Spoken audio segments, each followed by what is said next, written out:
Chapter 21. Yahweh visited Sarah as he had said, and Yahweh did to Sarah as he had spoken. Sarah conceived and bore Abraham a son in his old age at the set time of which God had spoken to him.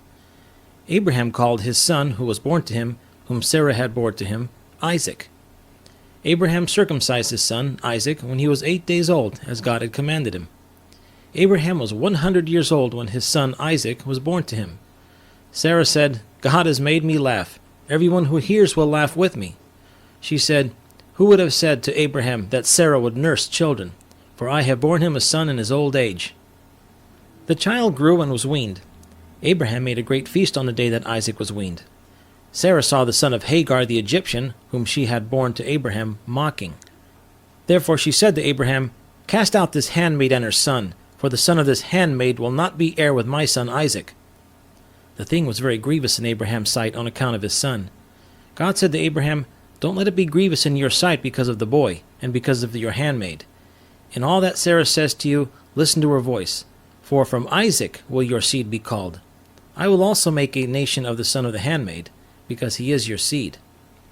Abraham rose up early in the morning and took bread and a bottle of water and gave it to Hagar, putting it on her shoulder, and gave her the child and sent her away.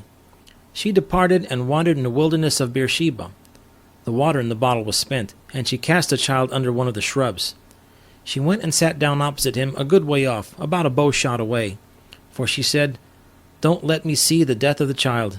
She sat over against him and lifted up her voice and wept. God heard the voice of the boy. The angel of God called out to Hagar out of the sky and said to her, "What ails you, Hagar? Don't be afraid, for God has heard the voice of the boy where he is. Get up, lift up the boy, and hold him in your hand, for I will make him a great nation." God opened her eyes, and she saw a well of water. She went, filled the bottle with water, and gave the boy drink. God was with the boy, and he grew. He lived in the wilderness and became, as he grew up, an archer. He lived in the wilderness of Paran. His mother took a wife for him out of the land of Egypt. It happened at that time that Abimelech and Phicol, the captain of his army, spoke to Abraham, saying, "God is with you in all that you do. Now therefore swear to me here by God that you will not deal falsely with me, nor with my son, nor with my son's son. But according to the kindness that I have done to you, you shall do to me, and to the land in which you have lived as a foreigner."